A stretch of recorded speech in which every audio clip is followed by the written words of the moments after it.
keynote speaker. He is Professor of Crowd Science here at Manchester Metropolitan University and runs an MSc program in crowd safety and risk analysis. He's consulted on some of the world's largest, most challenging crowd safety projects, including the Sydney, Beijing and London Olympics, the Glastonbury Festival, and a range of major events in the city. His crowd safety courses have focused the minds of many people in realising just how easy it is for a disaster to occur, and equally how simple the solutions are. Please give a warm welcome to Professor Keith Still.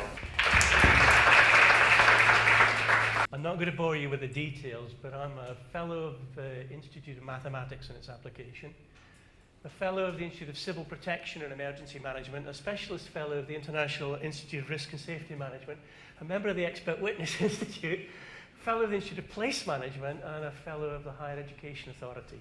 What I do is I study crowd risks. I look at how we might prevent accidents and incidents occurring. We delve into some of the incidents that have happened around the world, and it started for me really with this about 30 years ago.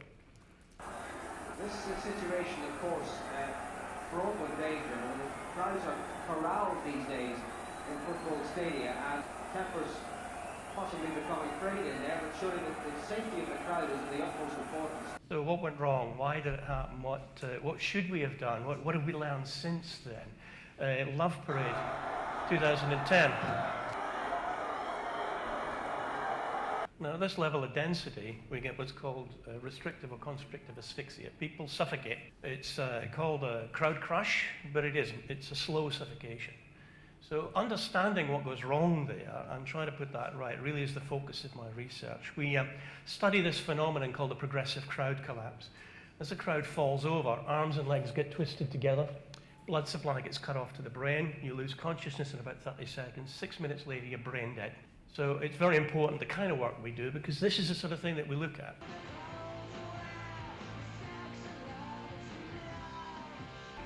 How to prevent it? This is one from Manchester City Stadium in 2005, the Oasis concert. You see the crowd wave, splash against the barriers with enough force to disrupt. And these things will hold 3,450 newtons per square meter. They're not designed for shockwaves, they're designed for static forces. So what you have is a platform like this, where people standing on this section, you get the structural integrity there. But in a shockwave, we lose that instantaneously, just when it's susceptible. So we can build simulations. We can look at, effectively, crash test dummy for crowds. But if I visualize these as dominoes, where they go red when they're getting the highest pressure, we see the wave comes forward, moves out to the side, just as we saw in that previous clip. The front of the wave bounces, people push back against the barrier, but the back of the wave is still coming forward. So here we've got the waveform. Front of the wave reflects, back of the wave's coming forward, and that's why we find 4 or 5 rows in, we get the maximum damage. So understanding that phenomenon helps us design better stages. And if we have a look at the accidents and incidents, and this sadly isn't even the whole list. This is a small fraction of the incidents that have happened around the world since Hillsborough at the top. In red, we can identify those that could have been prevented if we'd identified the design flaws in the system.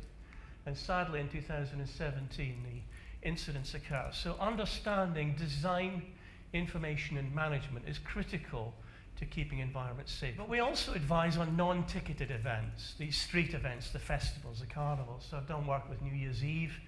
Here, I think we had a call on the 28th of December.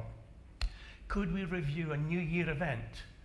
Yeah, no problem. In Dubai. Could we do a due diligence for the Dubai New Year event? So in 3 days, we analyzed the site. We've developed a whole range of tools that allow us to take things apart. But when you're dealing with crowds, you need to understand magnitude, sensitivity analysis. You need to have some feeling for the numbers that you're dealing with. And that's what we kind of primarily teach.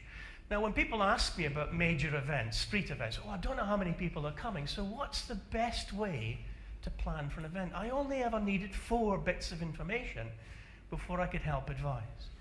And that's fundamentally, what direction are they coming from? What are the routes? So that's my route question. Where are they coming from? Where's the transport hubs? How are they getting to the site? What's your event capacity? How much area do you have? And how is it being used? So that's an area question. And then how quickly is that space going to fill over time? Movement. And then finally, what type of people are you expecting? What's the profile of the crowd? And that's what we call ramp analysis. It's a basic tool that allows you to take a site apart and do some fundamental planning. We plot ingress and egress routes. How do they come to and leave the site? This was for Manchester Victory Parade. Phone call from the Assistant Chief Constable Friday night. Can you come have a look at the event that's going on Monday morning in 2011?